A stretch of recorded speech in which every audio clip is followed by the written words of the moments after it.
Yeah, more moves in the U-Haul truck. It is the Sixers Talk podcast brought to you by Wilmington University. Wilmu Works. Danny Pomel's the smartest man in the room, Noah Levick. And of course, one of the guys that's going to help us bring some clarity to the Sixers situation. You see his face, his laugh, his jovial attitude is Mr. Marc Jackson, Sixers pre- and post-game live analyst at NBC Sports Philadelphia, among many other hats he wears. Marc, we appreciate you joining us, man. Thanks for having me, Danny. Thanks, guys. It's going to be fun. It's going to be a fun one. Let's get into it. Yeah, let's get into it, man. The Sixers are keeping us on our toes here, so we're hoping you can help us sift through all that's going on. The Daryl, Morey, James Harden saga continues to develop and have new wrinkles and details each and every day, it seems like. Why are we here again, Marc? Why are we here again with another disgruntled guard and someone who wants out of the organization, and we're trying to find them a landing spot? Why have we gotten to this point again? You know, Danny, it's so unfortunate to be a second All-Star or All-Star type player that's disgruntled. Like, what's the problem? Why is it happening to us? You know, my co-host Amy Fadou always says it. We just can't have nice things. Like, we just can't have everything run smoothly. Like, you know, it's so unfortunate that we have to be in this situation, and it's so unfortunate because every time something like this happens, I'm looking at Joel Embiid's camp like, is he okay? Is he going to be frustrated? Is he going to ask out? So it's very unfortunate, man. But I don't know what's going on. I know what James is saying. I haven't heard Morey speak on it too much. But regardless of what it is, it's causing the kinks in the armor. And I don't like it. Yeah, I mean, the Sixers have not been super active this offseason. At all. Yeah, I mean, what do you make of where the team stands now compared to where they were when last season ended? Their roster is not better. Let's clarify that. Yes, we signed Pat Bev, but we already had a loaded backcourt. You know, so I don't know. Respectfully, I don't know where he fits in with Maxey. Let's just say worst case scenario, James come back. Melton. I don't know where he fits in as the fourth guard. I just don't know. And if you look at it, Melton, Maxey, and Pat Bev, that's three small guards, respectfully. You know, for me, I don't know where he fits into the equation. And I also know we lost my guy. You know my guy, George Niang. I was in Miami with him last couple of days. You know, they lost my guy, George. You know, people can hate on him while they won or the playoffs. He couldn't defend. I don't care what you say. George is a fan favorite. George spaced that floor, and we let him go. Now he signed a pretty hefty contract. I'm about to say George did get the bag, though. Yeah, he got the bag, and that's what it's about. He got that bag, but like we let him go without replacement. We let McDaniels go. Like, to me, I thought McDaniels was a piece that, for me, I thought could have helped us a little bit more in the playoff when given an opportunity. I didn't think he got enough to play in time in the playoffs. I just don't know where we go from here. What other we have four centers. I know, unfortunately, Montrezl Harrell, unfortunately, may be done for the season with his injury. We got Big Ball Paul Reed. We got Mo Bamba. We got Joel. Like, how do we did not get better? Let me just put it out there. As a roster, our roster is not better now as it was last year. It's interesting you say that, Marc, because there is a school of thought out there that if James Harden, listen, so if James Harden comes and actually shows up to play, if you look around the rest of the Eastern Conference landscape, the Heat lost Gabe Vincent and Strus and are trying to sign Lillard, so they're a little disarray there. Kristaps Porzingis is injured with a little plantar fasciitis. They traded Marcus Smart. It's not quite the same continuity in Boston. Giannis is coming off the injury. Like, there's still some a little bit of turmoil around these other Eastern Conference teams. If the Sixers could just be a unified front, they could be the more solid team out of all those contenders in the Eastern Conference. Do you feel like that's even possible or pliable? It's not.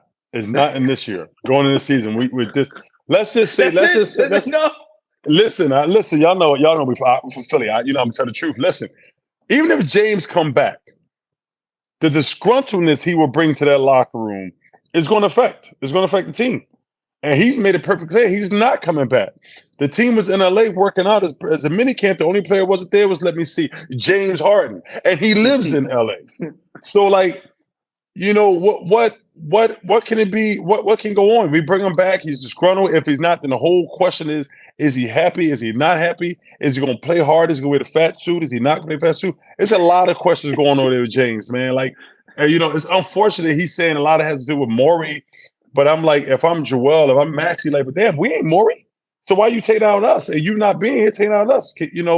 I don't know what that's about. I think it will come out to light eventually. I know what James said. He called him a liar because he said he promised him he would trade him quickly. I don't think that's what it is. I have my reasoning what I think it is. But we are not a solidified front right now. And don't get it twisted. Milwaukee got two pair of brothers. They brought back Giannis' brother. They brought back the twins. So, Boston with Porzingis, I know they got rid of Marcus Smart. I thought was very, very crucial. I still don't understand what they did. I understand they brought in Porzingis. Either Father Thomas catching Al Horford or Robert Williams' knee is not well. But that was a big addition for them. So I'm kind of sitting there scratching my head like, are we about to go into the season with another guy, another main key to our roster who's not going to be in uniform? That bothers me. So we can say what it is we come back, but it's not looking that way. What we're seeing now is we're going to be one less starter out when the training camp start, and that's James Harden. Mark, I'm curious for your perspective just on us trying to think what might camp look like with this chaos. I mean, you've been on quite a few teams, and Yes. Sixers have a new head coach. Just in trying to establish a culture and a new system. What do you think the challenges are there, and how difficult do you think that'll be for Nick Nurse? Great question. So, for example, let's go back to Ben. When Ben was here, Ben got disgruntled. I believe that was Doc's second year, I believe, when he asked out. So, you're going. So now this will be Nick Nurse, who, listen, Nick Nurse, from what I hear from so many guys, and my good buddy Alvin Williams knows him very well, and he talks highly about him. They say he's a great guy. He gets his point across. He doesn't sugarcoat stuff. They said he doesn't sugarcoat stuff for anyone. He just lets you know how it is, no matter who you are. And the thing about it is, you come into a new atmosphere where you already know how it's going to be from his press conference when he got questioned, up about not answering questions during his press conference. When he first got interviewed, he already knew, like, oh, what did I step into? Now he's going in training camp without a Hall of Fame player. Like, no matter what system you put in, no matter what scheme you put in, no matter how you got guys moving, it looks completely different without James. Once James is implemented, if he comes back, it's implemented in there. No matter what you got planned, you got to restructure everything. Respectfully, Nick Nurse likes to move the ball. He like Coach Chaney used to say, I like to run the plays about offense through somebody, but to someone. When you have James is not in the lineup, you can move that ball a lot. You can get the ball, you can run the ball through Maxey, but ultimately ending the ball with Joel. But like when James come back, he's a ball dominant guy. So all that ball movement, all that play movement comes to a stop. And you got to implement James. You got to kind of play off where he feels like playing. So it's unfortunate, but the Sixers are going to need 2 training camps. They're going to start off looking like without James. I'm hoping that's not the case. And that's one training camp. You implement a system. You implement the players where you think they're going to be successful. But then when James get here, or what happened, he's under contract. So let's say when James get here, you need another training camp to now revamp what you got going. So it's gonna be very head scratching for the Sixers. Mark, you alluded to in one of your previous answers that I don't know how this is going to affect Joel Embiid. Is he going to ask out? I'm kind of being a little cautious around that. How likely do you think something like that is to happen if you're thinking from Joel Embiid's perspective? Just because the front-facing Joel that we see is so pro-Philly and enjoys being here, but you can't overlook all the things that have happened. I mean, if we want to go all the way back to Colangelo and, run through that, them letting go of Hinkie, so many players that they've traded who Joel was close to, and this Simmons and Harden stuff. How likely would you think something like that would be to happen where Joel says, you know what, just trade me too? Danny, let's just call it the way it is. It's a lot of stuff that go on in this Philly organization, man, from all the way back to the process with Hinkie, to the stuff with Colangelo and the Batman text, tweets, you trading away Jimmy, you trading away this guy. Like, Now you got James, another Hall of Famer. Now he's disgruntled. First, let's rewind. We go Ben. Now you got James disgruntled. At what point, as if not the first or the second best big in the league, do you say like, all right, man, enough's enough, man. I need to go with some stability. My career is getting up there, and the clock is ticking. I know Joel is relatively young, especially with nowadays standards. But the way Joel plays, man, Joel plays like he reminds Joel. People can call Joel all they want, but Joel reminds me of a prime Dwayne Wade. Because Dwayne Wade, every time I watch Dwayne Wade in his prime, I was like, man, this is not going to end well for him health-wise. Because he's always jumping over place, flying over place. Shaq named him Flash because he's always somewhere fast and he's out hurry. Joel's timetable is ticking. He's in his prime. He's in his peak. At what point is he going to keep wanting to waste his prime in a situation where it's not security on who you're going into battle with? You know, I think that's something to keep in mind. You know, he going back to Sam Hickey, the process, they started losing. Okay, boom. They got Colangelo to fix it. They Colangelo and the tweets and all that. That's started. So then they bring in Arthur. Then they bring in Jimmy Butler. It comes to the point, and then they didn't have Jimmy. They didn't have a chance to negotiate with Jimmy. And you see what he's doing for Miami Heat and the culture. Then you get Ben, and then Ben, that seemed to be working. They find him, and then he doesn't want to be there. For God, we didn't even talk about why. Then you bring James in, and you have a young emerging Maxey. Like, you know how this stagnates Maxey as well? Am I going to be on the ball? I'm going to be off the ball. Like, how does it work? And now you got James. And so what point you're like, look, man, I want some stability in my life. And eventually he's going to say, look, respectfully, I love Philly. I've given Philly all I can, but like, it's not stable. I'm wasting my prime. I need to go somewhere. And I think it's going to happen sooner or later. If it's not, I'm hoping it doesn't happen this year. But if things don't go right, if Sixers, to me, I think this upcoming season, to me, I think Sixers have a target on them. And it's not from nobody else but internally. I think Joel Embiid, like, if they don't get past the second round and do some things, I think Joel's going to be like, hey, man, enough's enough, man. I'm going through enough of this. Don't seem like things are happening the way it should. Maybe I need to try a different field. That's just me. People can hate me all they want, but that's how I see it.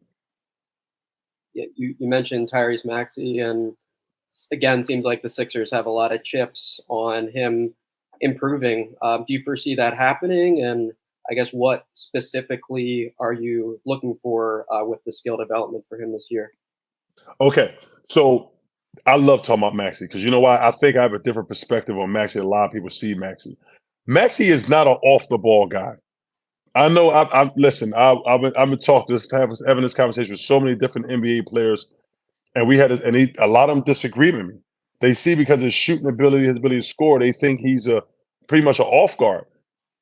I think to maximize Maxey's end-to-end speed, he needs to have the ball in his hand as a primary point guard.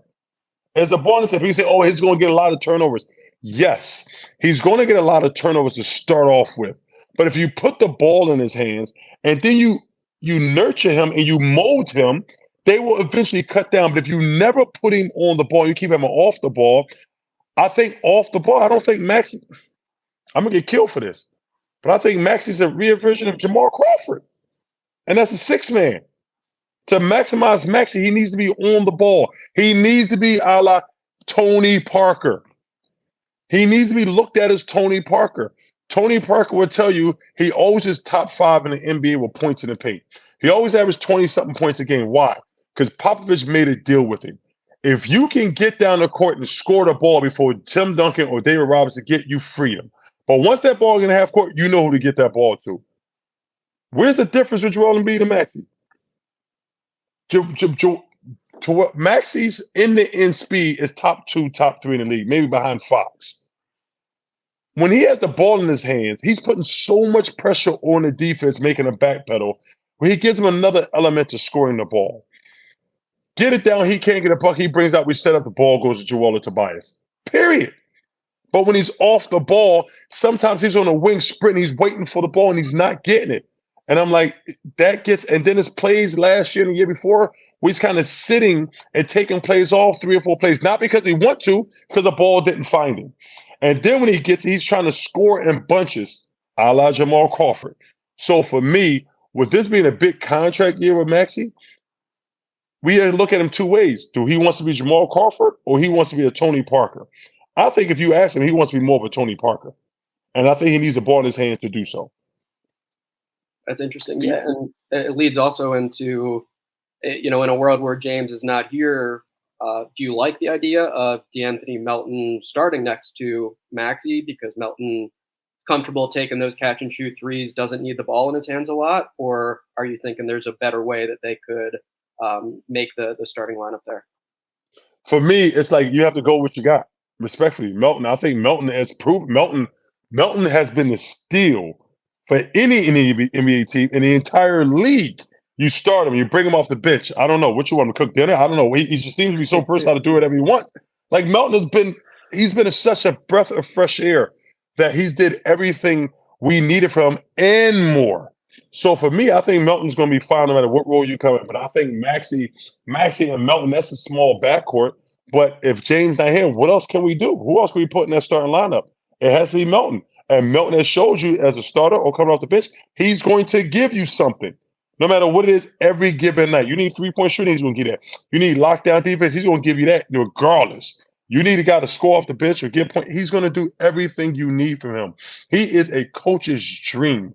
So I think when you have like that, that's all you can do is put Melton and Maxey out there. Mark, you talked about the fact that the Sixers have all these front court players that they have signed, and you also— Can I get a contract? I know. So I'm curious. A lot was made over the choice to retain Paul Reed after Utah had that offer sheet on the table for him. Did that surprise you? Would you have made that move, especially considering that they signed Mo Bamba to play some of those backup minutes? They didn't allocate dollars towards George Niang, a guy, which you think is a mistake. Did you like the Paul Reed move, or would you have gone in a different direction? First of all, I'm happy to see Paul Reed get paid. Like when he signed that contract, people said, "Oh, well, he might not stay with them." I said, regardless, he signed. So I mean, somebody has to pay him, so he's going to get paid. He needed it as a second round pick. I love that. So my thing is, before that even happened, they signed Mo Bamba before that situation Paul Reed ever came about, and I thought they signed Mo Bamba is because they believed Paul Reed was going to offer they couldn't afford. Right. That's why I thought they saw, because respectfully, Obama's a very good young talent, but he still would have been available later. I really believe they signed him because they thought Paul Reed was going to get an offer that they couldn't match. So then when they got an offer that was the way it is with a sin, it's like, oh, we can match this. They brought him back. But they got Montrezl Harrell, y'all signed back. I really believe Montrezl and Mo Bamba was a reaction to saying Paul Reed's going to get something that we can't afford.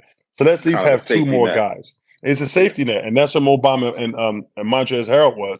But now if you look at a Montrezl Harrell injury, it's like, oh, thank God we did that. And, as we know, Paul Reed did not get consistent playing time early in the season because Doc really wanted to go with Montrezl. And then he kept fluctuating in minutes, so eventually he stuck with Paul Reed, and Paul Reed took full advantage of it. So we have a loaded front court. Unfortunately, Montrezl Harrell probably won't be available at all this season. So with that being said, Sixers got the right number, but is that good enough? Who's that for? Who's that stretch for? PJ Tucker, absolutely. He's a great player. He's a dog. He's going to bring the energy. He's going to rebound. He's going to defend. He's going to hit some open corner threes. Respectfully, as far as shooting that ball, he's not George. And we need more floor spacing. Yeah, with Paul Reed, I guess, looks like he will get some chances to play at both the 4 and the 5 spots. As a guy who did that, what do you think that adjustment will be like for him, and how do you think he'll have to adapt his game? Respectfully, I don't see Paul Reed playing much at the 4 spot. Respectfully, I don't think he shoots the ball well enough. I don't see Paul Reed and Joel Embiid playing side by side on that court a lot. The only team in the NBA that seems to be going against the grain is Boston with Al Horford and Robert Williams. But Al Horford shoots the 3 clip and can defend some 4s. I'm not too comfortable with Paul Reed or Joel guarding the 4s. So I don't like that fit. So I think he has to be a backup 5.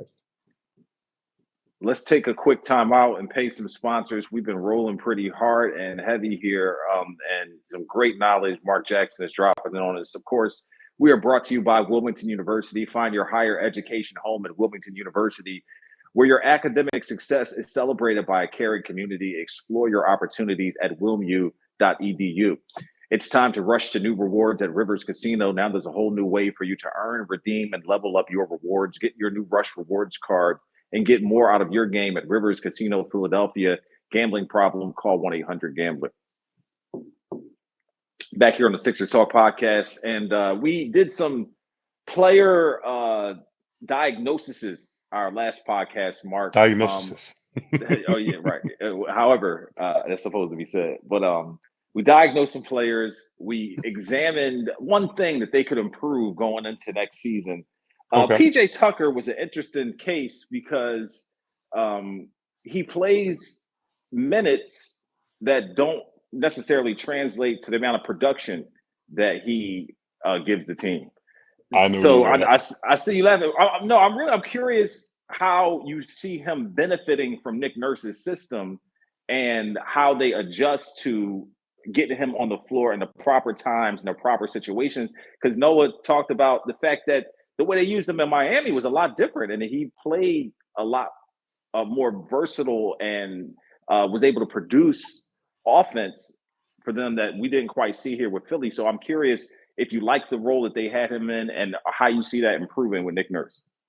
All right. So, no, you trying to give me some trouble here. So let me tell you why he was able to be more versatile in Miami.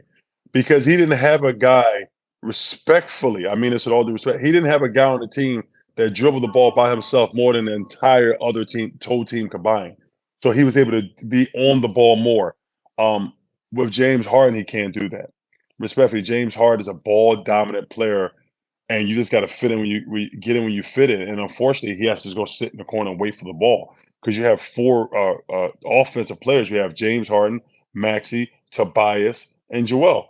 So it's not much opportunity for him to do much with the ball. And as far as the offense is concerned, you're very limited offensively what you're going to do, which would maybe allow other players to be more involved because the way James style of play and the way he likes to work at the top of the key is not much movement from James.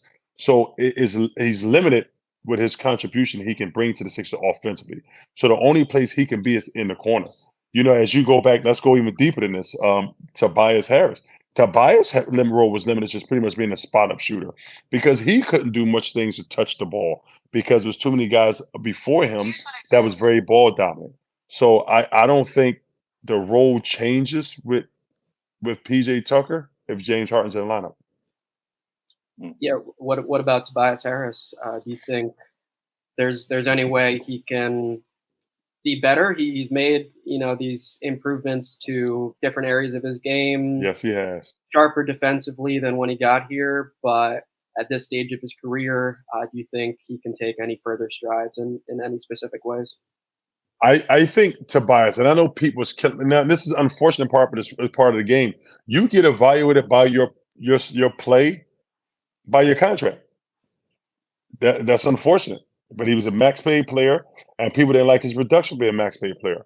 But I also say this: he was the fourth option on the 76ers. If you put Tobias Harris in another situation where he's not the fourth option. And it's not just his fourth option. He was a way down the list fourth option, once again, because of the way the style of play.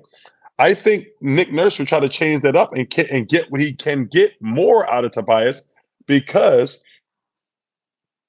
he needs to have the ball in his hands a little bit more. Not much, but a little bit more. And that comes from player movement, ball movement that allows more people to touch the ball and keep a rhythm of the game instead of you standing in a certain spot waiting to catch and shoot the ball. I think Tobias Harris is capable of giving the 76ers much more than he gave him last year. And I think Tobias would love to get the Sixers more than he's given this year. I don't think he's limited to the role we've seen him at last year. I think the situation with the other guys on the court put him in that role. Mark, let's take a step back a little bit and okay. The Sixers ownership is an interesting discussion topic these days. Of course, the brass is trying to push through this downtown arena. You're a Philly native. You've experienced a lot of what's going on with other teams trying to build downtown arenas. On top of that, Josh Harris is building this conglomerate with Harris Blitzer Sports Entertainment, where he's buying franchises. He bought the Flyers rival, the New Jersey Devils. They bought the Washington Commanders, the Eagles rival. all while he's trying to get a stadium built in Philly. It's just an interesting dynamic, and I'm curious from a Philly guy's perspective how you see the Sixers ownership, because there's again different schools of thought. Some people think he's a pretty good owner considering where the team was when he bought them financially, how he's built them into a bigger brand. And this is a long question, but I just want to be fair. Some people feel like, maybe he's not a good owner because the Sixers haven't had any playoff success beyond what they've experienced in the past, although they've done a lot of winning in the regular season. What do you make of the ownership, what they're trying to accomplish, and how those things go? Well, it was interesting. So I forgot where I was. I was watching the Commanders on TV in preseason the other day, and he interviewed him, and his energy was just. He was just like, yeah, we're going to do good things. And I just loved his energy and his passion. I love people that are passionate about what they're doing. It's not like he's these older dudes just sitting there, oh, yeah, and we're trying to do something. No, he was very passionate, very hyper. I love to see that. Now, as far as him buying and being diversifying his portfolio with other sports, as long as he ain't doing nothing in Dallas, I love it. He do something in Dallas, it's going to be a problem, It's not going to work out too well for him. But as long as he ain't doing nothing in Dallas, he's a businessman. He's a business decisions. He's financially capable of owning these teams and running the way he was. I thought he's did great things trying to change the 76ers and make them playoff contention. And I thought they've been put in a situation to be truly title contenders. It's not like this team has been scrubs. We've been literally top 2, top 3 favorites to win the championship since Jimmy Butler. And now last year, we was up there. Like, if you did the math, we was top 3, top 2, or top 3 if favorites to win the championship, or at least get there. It didn't come through, but I don't think that's his fault. I think other elements led to that. Now, as far as the arena, at the stadium in downtown, listen, I'm from Philly, people, born and raised. I love the idea of that arena being at 11th and Market. I love it. Every time I go to New York, I get off Amtrak and I walk up and I see Madison Square Garden. I love the location of that arena. I would love the location of that arena being downtown. And people saying, it's prevent parking. We'll figure it out. That means they have to build some more parking structures there. That's fine. There's plenty of parking places that can be done to have the capacity. But also people say, it's not enough public transportation. Do you know that the Philadelphia subway system runs right under that building? So what's the difference between there and Broad and Patterson? Respectfully, I think I would love to see the arena there. I think it'll do good so much more for the economy because they built the new mall, which is called the Fashion District. I used to work in it. It was called the Gallery. I used to work in a pet store called Pet Paris. In that store, so I'm very familiar with the mall. I think it's a great idea. I think it'll boost the economy. It'll bring more showtime to downtown Philly, and I think it'll bring more revenue to downtown Philly. I love the idea. People say, and I know some people have a problem with it, and they say there's gonna be too much traffic, too many people. But like, isn't your center city supposed to be booming in the economy? It's supposed to be booming with traffic and meaning people walking the area. And here's the argument, that means more violent. No, that means you got to hire more police force, more security.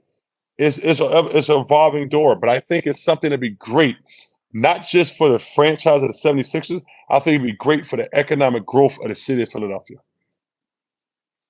I guess another big picture assessment sort of question for you here. Since Daryl Morey took this job, what do you make of the ups and downs and his overall work? He got his guys, Pat Bev, House, PJ. He got his guys. Yeah. Montrez, he got his guys. And listen, people say all they want, but last year, okay, listen, at me if you want. Last year was not Daryl Morey's fault. That Boston Celtics series was on our players. We didn't get the job done. We were in a situation we should have beat Boston. I don't care. Nobody say we should have put Boston out there. We should have been playing in the finals. That's how I see it. It wasn't on Daryl Morey. That roster was built and made up for us to at least get to an NBA championship. It wasn't Daryl Morey that didn't play well in Game 6 and Game 7. It wasn't. So I thought, other than that, but now this thing with him and his guy, sometimes family fight, and that's what it seemed like. It seemed like family members are going at the cookout. Uncle Leroy and Betsy arguing again. That's what it seems like. So it's unfortunate, but I think Darren Morey, and let's give props to my guy Elton Brand too. I think they put this team in a position to contend for a championship. I don't think the lack of success last year needs to go on them. It needs to be up on those players. And Doc too, and Doc's no longer here. Were you selling pets at the pet store? Like what were you doing? I was doing everything. I was selling puppies. We were selling puppies. We were selling snakes, parrots, what you need. And that's always, listen, a lot of people know this, always have affinity for snakes. I've had anacondas. I've had everything. So listen, it was a fun gig. Was that high school? Was that where it was in college. I worked at Marshalla's Bakery in high school and a little bit in college. And I worked at Pet Paris when I was at Temple in the summer. That is awesome, I used to love it. Speaking of stuff off the court, it seems like you had a busy off season, busy summer, man. Traveling with the family. I see some teasing stuff about the Marc Jackson show. I see you speaking at a lot of camps and whatnot. What you got going on, bro? So for me, man, I've always been public speaking. I just never videoed it. And then somebody said, dude, you need to start videoing and putting it out. That's very important. So I start. I've been doing public speaking for I don't know how many years, but it seemed to be catch a stride. So I do a lot of public speaking.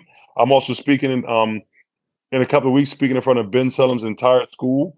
That's over thousands of kids. I spoke at a big corporate event in a couple of weeks ago. I'm actually doing a speaking engagement in Italy in October. So I love public speaking. That's what thank you. That's what I enjoy doing.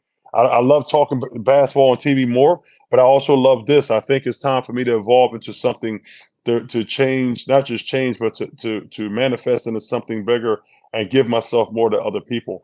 So I have that. The Marc Jackson Show is just a little podcast that I've done. I created. My first guy was George, because as everybody know, I knew George before he was a 76ers. He'd always been my guy. And I got another one that's about to drop with me, Aaron McKee, Alvin Williams, John Sammons. That's gonna be fun. I have I have so many guys. I got so many guys. I have artists. I have other TV personalities. It's gonna be very informative. It's gonna be fun. But public speaking, interviewing people, that's my gig. I love to do those things. I love to give myself, and I love to give myself to the youth as well. That's always been a big passion of mine. I'm just trying to evolve, man. Life is too short to be sitting down and just, being comfortable. I love to put myself in situations where I learn on the fly. I think I excel at that because I'm a very intuitive person. I get addicted to things. I get addicted to educating myself on different things that I don't know. And I think sometimes as people, we get too comfortable. We get too comfortable just being comfortable in our space. I like to go in spaces. I like to put myself in rooms where I have no idea what's going on and just learn on the fly and just study and just learn. Wow. Well, I'm sure George was a well-suited first guest. He always brings a lot of fun to the table, so I'll have to check that out for sure. George is a good guy, brother. George is a real good guy. He's a great personality on the court, but he's even an incredible humanitarian off the court. There's a lot of stuff where Georgia people don't know, man. His upbringing, how he got that personality, the way Philly fans love him, not just because he shoot the ball, because he said, look, I'm that guy. He said the guy at the bar with the beer gut look at me and say, look, I'm that guy. I could be him. So he's just the most humble blue-collar guy to me out there, man. And that's why everybody loves him. George's a great guy. You think he's taking that minivan nickname with him? Does he like the minivan joint? You know what? He will, because I think he got that in Utah. He said a lady in Utah gave him that nickname. And he said he loved it. He said he just started at first, but then he loved it. At one point, he did have a minivan, actually. So, and he had no kids. So that was the funny part. Well, Marc, we appreciate you joining us, bro, and bringing the energy and all the stories and the enlightenment. So please check him out on all the social media platforms and check out the Marc Jackson Show. We appreciate you popping in with us, bro. I appreciate it all, man. It's going to be a fun season. Yeah, we look forward to seeing Marc Jackson on Sixers pre- and post-game live when the season begins.